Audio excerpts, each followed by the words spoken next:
आदाब, नमस्कार। आप देख रहे हैं INN चैनल। मैं हूं शेख अहमद अली। प्राइम टाइम में आइए सबसे पहले नजर डालते हैं हेडलाइंस पर। आसाम में NRC की आखिरी फहरिस्त जारी, 19 लाख से ज्यादा लोगों को नहीं मिली जगह।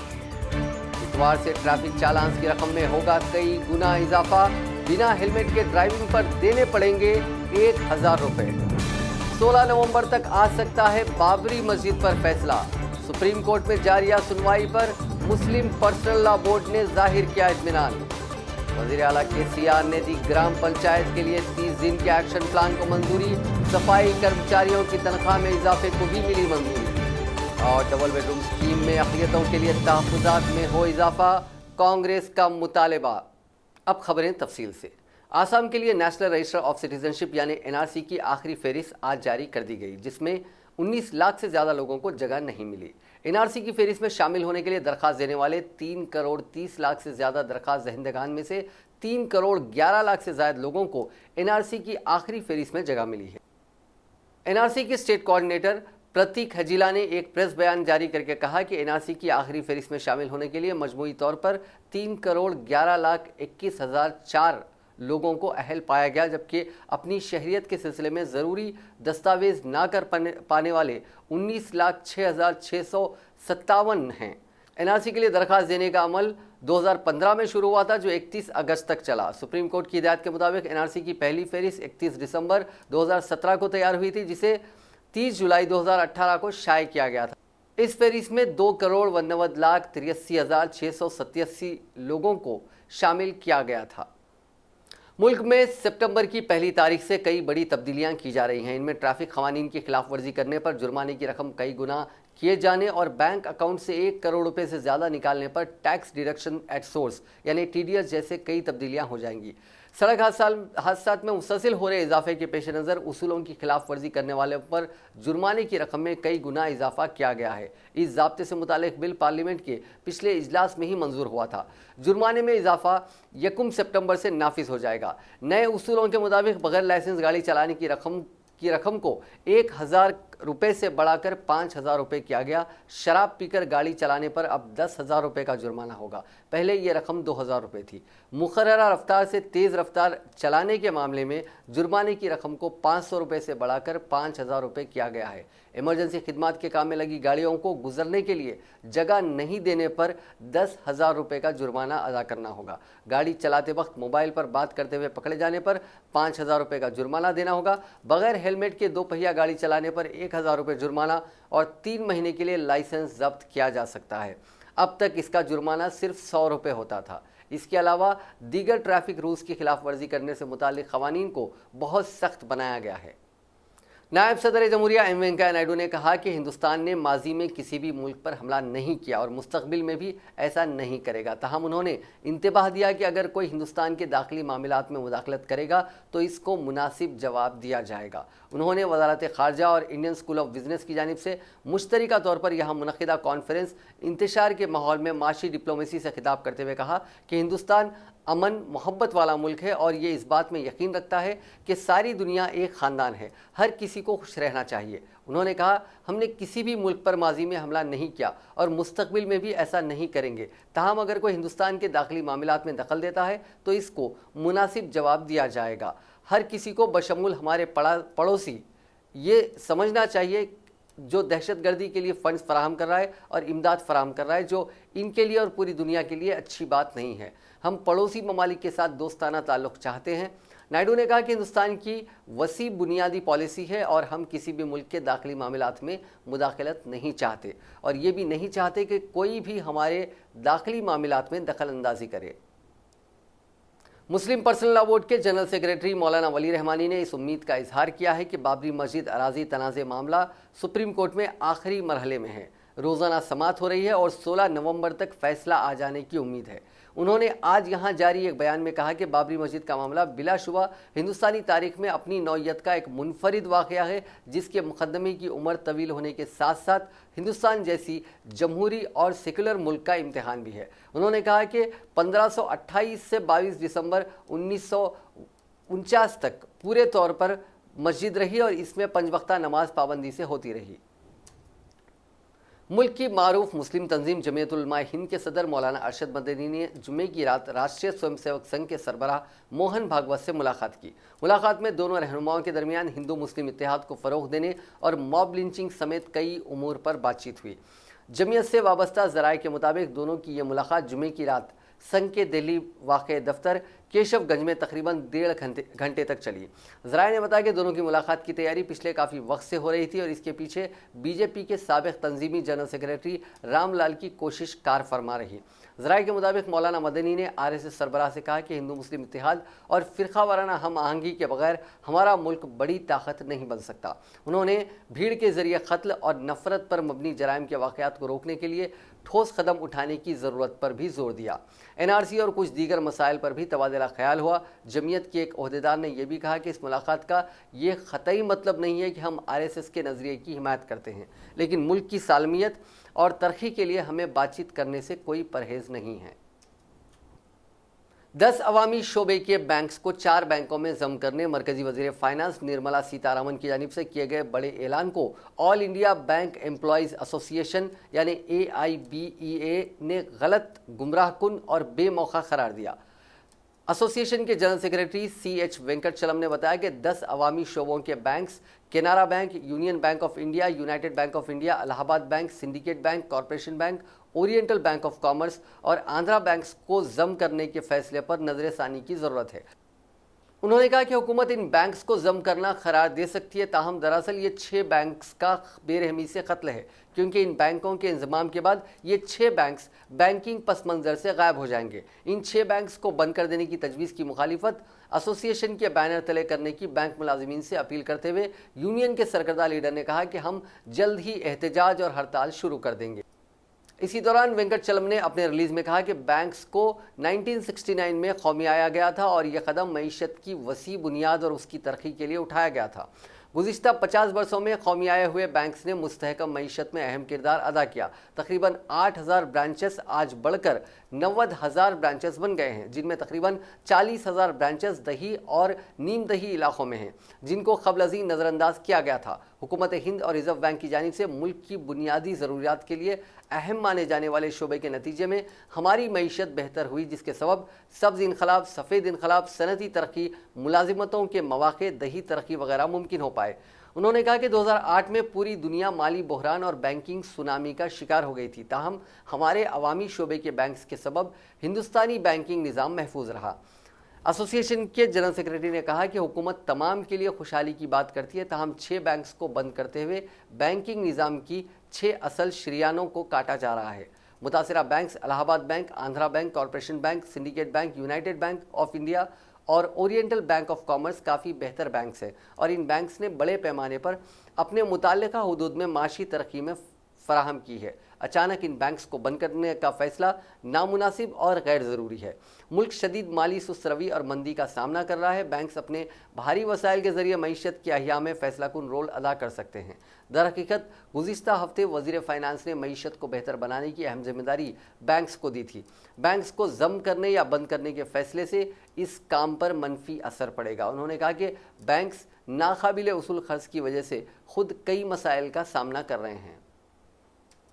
कांग्रेस जनरल सेक्रेटरी प्रियंका गांधी वाड्रा ने मजमूई घरेलू मसनूआत यानी ग्रॉस डोमेस्टिक प्रोडक्ट GDP की रफ्तार 6.25 साल के कम तरीन सतह पर लुढ़क जाने को लेकर नरेंद्र मोदी हुकूमत पर हफ्ते को शदीद हमला करते हुए कहा कि अच्छे दिन का भोंपू बजाने वाली भारतीय जनता पार्टी की क़यादत वाली हुकूमत ने मईशत की हालत बिगाड़ दी है। प्रियंका गांधी ने जुमे को रवां माली साल की पहली सहमाही यानी अप्रैल से जून के जारी आदाद व शुमार पर ट्वीट करते हुए लिखा कि GDP की तरक्की की शरह से साफ है कि अच्छे दिन का भोंपू बजाने वाली बीजेपी हुकूमत ने मईशत की हालत पंक्चर कर दी है।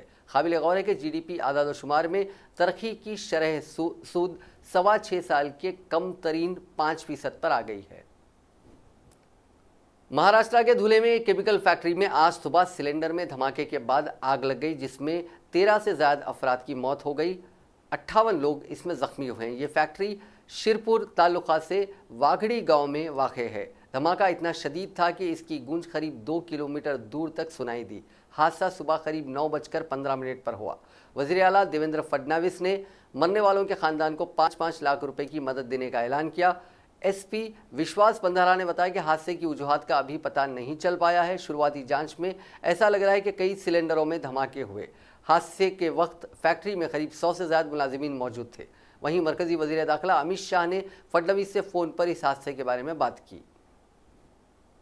चांद पर हिंदुस्तानी मिशन के तहत चंद्रयान 2 ने कल शाम चांद के अतराफ अपना चौथा चक्कर मुकम्मल किया। इसके जरिए खलाई गाड़ी चांद के मजीद करीब हो गई है। हिंदुस्तानी खलाई तहकीकी तंजीम यानी ISRO, Indian Space Research Organisation के साइंसदानों और इंजीनियर्स ने यह मिशन अंजाम दिया। इससे कबल गुज़िश्ता इतवार को यह सरगर्मी अंजाम दी गई थी। अगला और फाइनल फेज यानी हतमी मरहला आइंदा इतवार को होगा। चंद्रयान 2 तवक्को है कि मदार में 100 किलोमीटर की औसत ऊंचाई के साथ पहुंचेगा। इसरो के साइंसदानों ने बताया कि आइंदा माह की 2 तारीख को खलाई गाड़ी से विक्रम लैंडर अलहदा कर दिया जाएगा और 7 सितंबर को मिशन मुकम्मल हो जाएगा। वज़ीर आला के चंद्रशेखर राव ने ग्राम पंचायत के 30 दिन के खुसूसी एक्शन प्लान को खतियत दे दी है। प्रगति भवन में वज़रा और ओहदेदारों के साथ तफसीली तबादला ख्याल के बाद एक्शन प्लान पर अमलावरी होने वाले कामों को हतमी शक्ल दे दी गई है। एक्शन प्लान को बुनियादी सतह पर अमलावरी से मुतालिक रहनुमाई के लिए 3 सितंबर को ग्राम पंचायत के ओहदेदारों के साथ एक तौसी इजलास मुनक्किद किया जाएगा। 4 सितंबर को जिले सतह पर कलेक्टर्स इजलास मुनक्किद करते हुए ओहदेदारों को एक्शन प्लान पर अमलावरी के बारे में वाकिफ करवाया जाएगा। वज़ीर आला ने रियासत के सफाई कर्मचारियों की तनख्वाह में इजाफा करते हुए माहाना 8,500 रुपये कर दिया है। उन्होंने कहा कि देहात के लिए हज़ारों करोड़ रुपए खर्च हो रहे हैं, लेकिन सूरत हाल में कोई तब्दीली नहीं आ रही है। देहातों में बुनियादी सहूलतों का फुकदान है, इसकी जिम्मेदारी कोई नहीं ले रहा है। इस सूरत हाल में तब्दीली होनी चाहिए। यही वजह है कि नया पंचायत राज एक्ट वज़ा किया गया है। ओहदेदारों और अवामी नुमाइंदों पर वाज़ेह जिम्मेदारियों को बरकरार रखा है, इसलिए इसके लिए बजट में ज़रूरी फंड्स मख्तस कर दिए गए हैं। केसीआर ने कहा कि पंचायत राज के तमाम मखलूआत जायदादों पर तकर्रुरात के लिए इक़दामात किए जाएंगे और मरकज़ी हुकूमत के फंड्स के साथ रियासती फंड्स को जमा करके हर महीना 339 करोड़ रुपये फ़ी ग्राम पंचायत को जारी करने का ऐलान किया है। उन्होंने कहा कि 30 डे एक्शन प्लान की अमलावरी की निगरानी के लिए मंडल सतह के ओहदेदारों को इंचार्ज के तौर पर मुकर्रर करने कलेक्टर्स को हिदायत दी गई। उन्होंने कहा कि इस एक्ट के तहत हुकूमत को यह इख्तियार दिया गया है कि फ़राइज़ में गफलत बरतने वालों के खिलाफ कार्रवाई करे। हुकूमत का मकसद देहातों में मियारी तब्दीली लाना है। वज़ीर आला ने कहा कि 30 दिन के अमली मनसूबे के जरिए देहातों में हालात बेहतर बनाने की आदत डालनी चाहिए।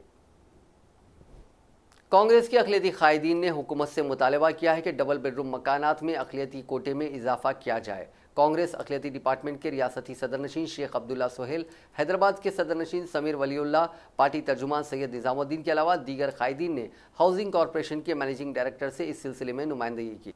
बाद में मीडिया से बात करते हुए इन कायदीन ने कहा कि 2015 में डबल बेडरूम के रहनुमायाना खतूत जारी किए गए थे, जिसमें अक़लियतों को शहरी इलाकों में 12% और दही इलाकों में 7% तहफ़्फ़ुज़ात दिए थे।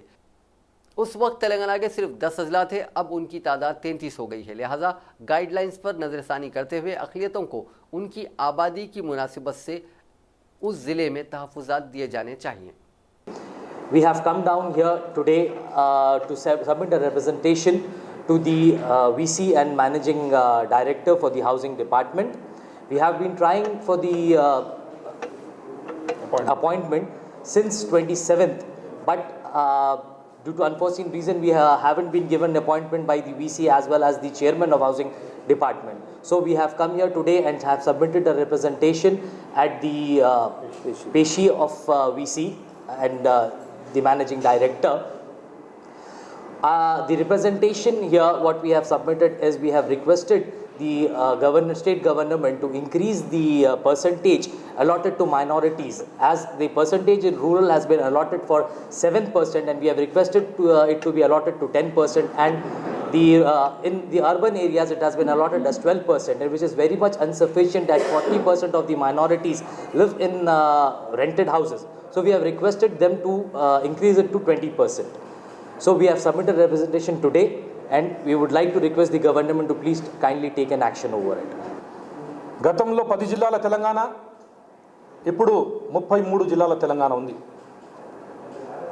ఈ డిస్ట్రిక్ట్స్ ఎక్స్పాన్షన్ అయిన తర్వాత జియోగ్రఫికల్ ఏరియాలో చాలా వరకు చేంజెస్ వచ్చినాయి. మా ఒక రిక్వెస్ట్ ఏంటంటే రూరల్ ఏరియాలో 7% మీరు ఇవ్వాలనుకుంటున్నారు, అర్బన్ ఏరియాలో 12% ఇవ్వాలన్నారు.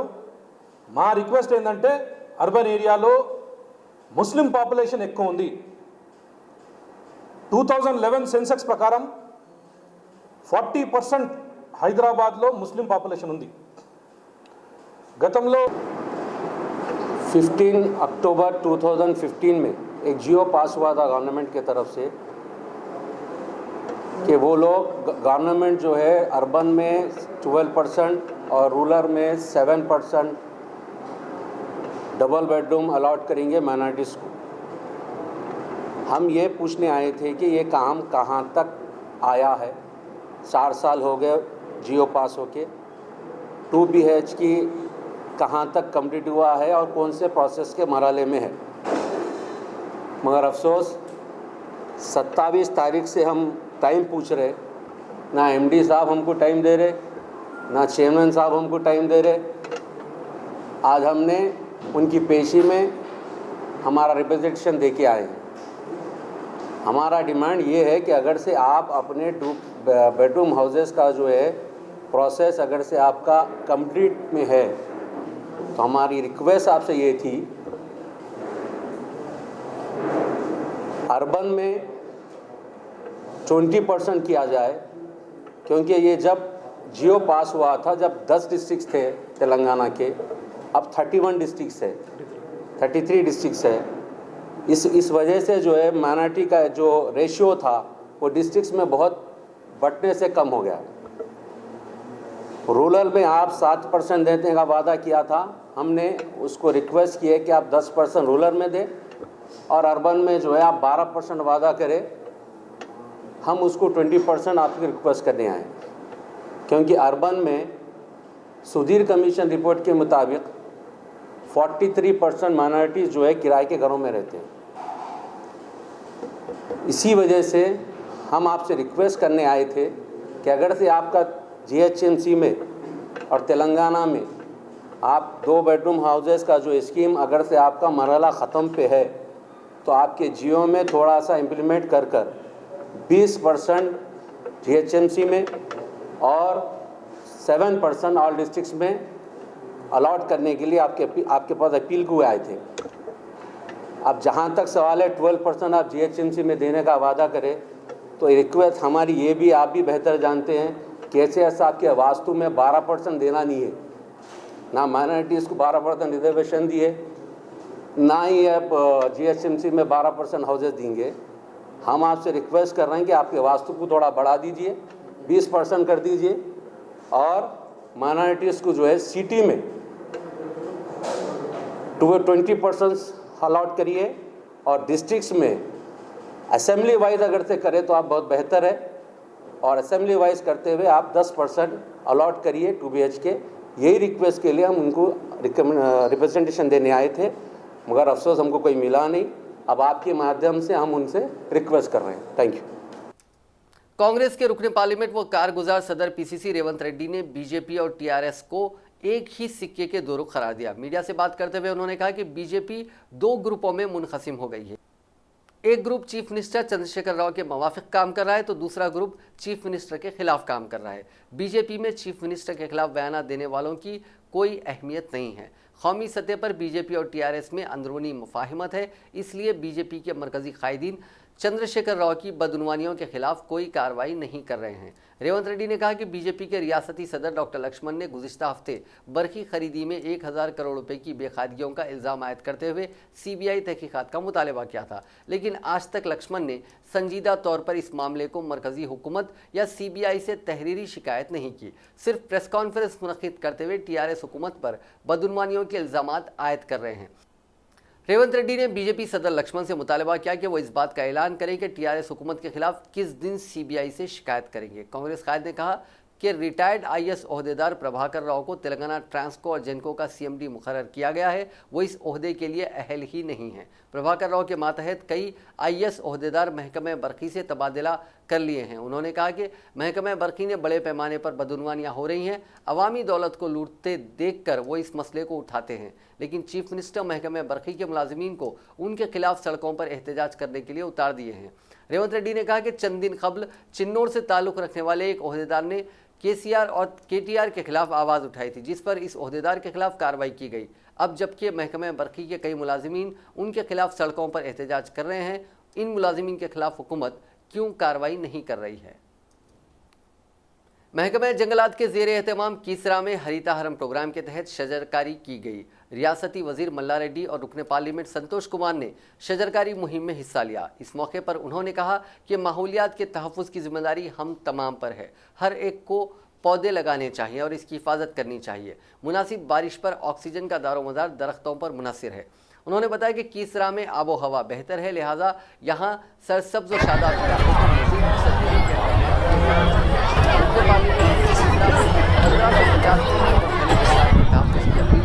संतोष कुमार ने कहा कि उनका मकसद तीसरा में किसी भी काम को मुकम्मल करने का सबक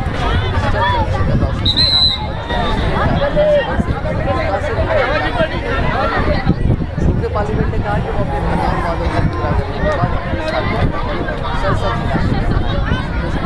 रियासत के तमाम रियासती वजीर तलसनी श्रीनिवास यादव ने अपने हल्के में जारी तरक्याती कामों का जायजा लिया और मुख्तलिफ मकामात का दौरा किया। उन्होंने आज कमिश्नर जीएचएमसी लोकेश कुमार के हमरा रसूलपुरा चौराहे के पास white topping road, double bedroom मकानात, शमशान घाट और इंडोर स्टेडियम का मायना करते हुए तामीराती कामों की तफसीलात हासिल की। रियासती वजीर ने रसूलपुरा चौराहे के पास वाइट टैपिंग रोड के तामीराती कामों का मायना करने के बाद हैदराबाद रोड डेवलपमेंट के अहदेदारों से तफसीलात हासिल की। इसके अलावा अमीरपेट कनक दुर्गम्मा मंदिर था फतेहनगर फ्लाईओवर तक वाइट टैपिंग के कामों के अलावा आईलैंड मार्ग से मुतालिक तफसीलात भी हासिल की। उन्होंने अहदेदारों को इस सिलसिले में ज़रूरी तजावीज़ पेश किए। उन्होंने अम्बेडकर नगर में डबल बेडरूम के मकानात के कामों में तेज़ी पैदा करने की चीफ इंजीनियर को हिदायत दी और कहा कि डबल बेडरूम मकानात में हर तरह की सहूलतें फराहम करते हुए ये मकानात मुस्तहिक़ अफराद के हवाले किए जाएँ। उन्होंने बलकमपेट शमशान घाट का दौरा करते हुए वहाँ जारी कामों का मायना किया। इसके अलावा सनत नगर इंडोर स्टेडियम का मायना करते हुए ये काम जल्द अज जल्द मुकम्मल करने की अहदेदारों को हिदायत दी। दौरे में जीएचएमसी जोनल कमिश्नर मुशर्रफ के अलावा दीगर अहदेदारान भी मौजूद थे। वजीर पंचायत राज एरावली दयाकर राव ने कहा कि टीआरएस पार्टी के boss chief minister Chandrashekhar Rao हैं। उन्होंने ये भी कहा कि गुलाबी परचम के मालिक भी केसीआर ही हैं, इसमें दो राय नहीं पाई जाती।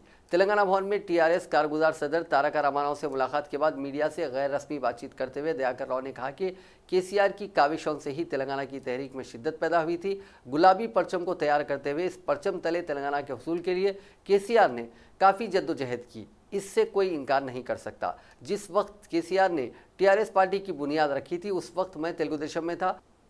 इसके बावजूद तेलंगाना तहरीक की तायद में तेलुगु देशम सरबराह से मकतूब रवाना किया था। उन्होंने कहा कि वजीर सेहत ईटला राजेंद्र ने जो बयान दिया था इसकी कोई अहमियत नहीं है, वो बाब अब ख़त्म हो गया है। राजेंद्र की वजारत को कोई धोखा नहीं है, वो काबीना में बरकरार रहेंगे। टीआरएस रुकने काउंसिल बी वेंकटेश्वरलू ने कांग्रेस रुकने पार्लियामेंट रेवंत रेड्डी पर शदीद तनकीद करते हुए कहा कि रेवंत रेड्डी सियासत में रहने के काबिल नहीं हैं, वो खुफिया मामलात के लिए बाकी रह गए हैं।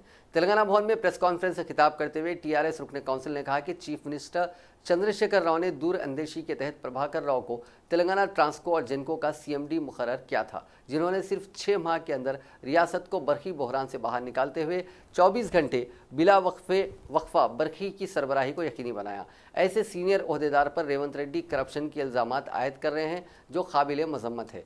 टीआरएस कायद ने कहा कि रेवंत रेड्डी पीसीसी सदर के ओहदे के लिए इस तरह के ओछे इल्ज़ामात आयद कर रहे हैं। उन्होंने कहा कि प्रभाकर राव टीआरएस हुकूमत में ही नहीं बल्कि कांग्रेस हुकूमत में भी काम कर चुके हैं। उन्होंने पुलिस से दरख्वास्त की कि वो प्रभाकर राव पर करप्शन के इल्ज़ामात और नाजिबा रिमार्क करने के इल्ज़ाम में रेवंत रेड्डी के खिलाफ सुमोटो के तहत मुकदमा दर्ज करते हुए उन्हें गिरफ्तार करें। రేవంత్ రెడ్డి రాజకీయాలకు పనికిరాడు, సెటిల్మెంట్లు, బ్లాక్మెయిలింగ్, చీకటి దందాలకే పనికొస్తాడు. రేవంత్ రెడ్డి ట్రాన్స్కో సీఎండి ప్రభాకర్ రావుపై వాడిన భాష రాజకీయ నాయకులు వాడే భాష కాదు, రౌడీలు ప్రయోగించే భాష. ఏం మాట్లాడతాడు ఆయన? అమరవీరుల స్తూపం దగ్గర గన్తోన్ కాల్చాలే ప్రభాకర్ రావుని అంటాడు. ఏంటిది ఈయన ఉగ్రవాద? ఒక మెంబర్ ఆఫ్ పార్లమెంట్ అయ్యుండి, ఒక పార్లమెంట్ సభ్యుడు అయ్యుండి గన్నుతోని కాల్చాలి అనే మాట మాట్లాడతాడు. తక్షణమే అతన్ని చట్టరీత్యా చర్యలు తీసుకొని అరెస్ట్ చేయాల్సిందిగా కోరుతా ఉన్నాను, డిమాండ్ చేస్తా ఉన్నాను. అసలు कुल हिंद कांग्रेस कमेटी के सेक्रेटरी वी हनुमंतराव ने कहा कि आंध्रा और तेलंगाना हुकूमतें अवाम को बेवकूफ़ बना रहे हैं। मीडिया से बात करते हुए उन्होंने कहा कि किसान यूरिया का मुतालबा कर रहे हैं तो ये दोनों हुकूमतें यूरेनियम का राग अलाप रहे हैं। उन्होंने कहा कि नलामला जंगलात में यूरेनियम की कांग करने से पानी आलूदा हो जाता है, जानवरों की अमवात हो जाती है, फसलों को नुकसान होगा, ये इंसानी ज़िंदगी के लिए ख़तरा है और अवाम मुहलिक इमराज का शिकार हो जाते हैं। उन्होंने कहा कि यूरेनियम की माइनिंग से कृष्णा नदी का पानी आलूदा हो रहा है और कृष्णा का पानी इस्तेमाल करने वाले मुतासिर होंगे। उन्होंने कहा कि ये अवामी मसला है, दोनों हुकूमतों को चाहिए कि फ़ौरन माइनिंग को बंद कर दें। हैदराबाद वाटर वर्क्स के मैनेजिंग डायरेक्टर दाना किशोर को बैनुल अक़वामी सतह का बाविखार अवार्ड के लिए मुंतखब किया गया। श्रीलंका के दारुल हुकूमत कोलंबो में 1 दिसंबर से शुरू होने वाली 5 रोज़ा water development Congress and exhibition में उन्हें इंटरनेशनल वाटर एसोसिएशन के अवार्ड से नवाजा जाएगा। इंटरनेशनल वाटर एसोसिएशन के सेक्रेटेरिएट की जानिब से दाना किशोर को एक मकतूब मौसूल हुआ जिसमें उनसे ख्वाहिश की गई है कि वो सस्टेनेबल सोल्यूशन पर प्रेजेंटेशन पेश करें। वाटर डेवलपमेंट कांग्रेस में 130 से ज़ायद ममालिक के मंदूबीन हिस्सा ले रहे हैं। अजीम तर बल्दिया हैदराबाद के हयात नगर सर्कल के मुख्तलिफ डिवीज़नों में वज़ीर लेबर मल्ला रेड्डी और मेयर बी राम मोहन ने 9 करोड़ 17 लाख के मुख्तलिफ कामों का इफ्तिताह अंजाम दिया। इस मौके पर अरकान मुखन्ना और मकामी कॉरपोरेटर भी मौजूद थे। नागौल डिवीज़न फतुलागुड़ा में 5 करोड़ 50 लाख रुपए की लागत से तामीर किया गया जानवरों की बहबूद के मरकज़ का इफ्तिताह अंजाम दिया गया। इसके बाद 88 लाख के ट्रंक लाइन सीवरेज के कामों का इफ्तिताह किया गया। चिंतलाकुंटा जंक्शन को 25 लाख से तरक्की देने कामों का इफ्तिताह अंजाम दिया गया। महकमा मौसमियात ने इंतबाह जारी करते हुए कहा कि आइंदा 3 दिनों तक तेलंगाना के मुख्तलिफ अजला आदिलाबाद, कोमरम भीम, आसिफाबाद, निर्मल, मंचिर्याल, निज़ामाबाद, जगतियाल, पेद्दापल्ली, जयशंकर, भूपालपल्ली, भद्रादरी, कुत्तागुडम, नलगुंडा और सूर्यापेट के मुख्तलिफ मकामात पर शदीद बारिश हो सकती है। महकमा मौसमियात ने अपने बुलेटिन में कहा कि आइंदा 4 दिनों के दौरान तेलंगाना के बाज़ मकामात पर हल्की ता औसत या फिर गरज व चमक के साथ बारिश का इम्कान है। जुनूब मगरबी मानसून तेलंगाना में कमज़ोर हो गया है। गुज़िश्ता 24 घंटों के दौरान रियासत के बाज़ मकामात पर बारिश हुई है। हाजी हजरात का काफ़िला आया है, बड़ी खुशी की बात है। इस साल हमारी तेलंगाना स्टेट से तेलंगाना, आंध्रा, कर्नाटक, महाराष्ट्र और तमिलनाडु के हाजी भी हमारे हैदराबाद से गए थे और ये आज पहला काफ़िला वापस आया है। और हमेशा हाजियों की खिदमत करने के लिए तेलंगाना बनने के बाद से हमारे ऑनरेबल सीएम साहब ने ख़ास तौर से जो हज को जाने वाले हजरात होते हैं वो अल्लाह के मेहमान होते हैं, उनको अच्छे से अच्छे इंतजाम का सीएम साहब ने हमें ख़ास तौर से बुला कर कहा कि हज कमेटी चेयरमैन साहब को, मसीउल्लाह साहब को, कि इस मरतबा हाजियों के और अच्छे इंतजाम होना चाहिए। मैं दिल की गहराइयों से मसीउल्लाह साहब को मुबारकबाद देता हूँ। उन्होंने बहुत अच्छे इंतजाम किया और उनकी पूरी टीम को, और हमारे शफीउल्लाह साहब को भी मुबारकबाद देता हूँ। हमारे हज कमेटी बोर्ड के चेयरमैन सलीम साहब को भी आज यहाँ उन्हें रिसीव करने के लिए आए। हर साल जिस तरह तेलंगाना बनने के बाद हर साल दिन ब दिन बहुत अच्छे इंतजाम किए जा रहे हैं। इस साल भी बहुत अच्छे इंतजाम किए गए। और हाजी हजरात जब वापस आ रहे थे, कई लोगों से हमने पूछा कैसे रहे आपके इंतजाम। उन्होंने हज कमेटी की तरफ से बहुत अच्छे इंतजाम हैं। मैं ख़ास तौर से हज कमेटी चेयरमैन साहब और उनकी पूरी टीम का शुक्रिया अदा करता हूँ। लोगों ने कहा, मेरी जानिब से भी मैं मुबारकबाद देता हूँ।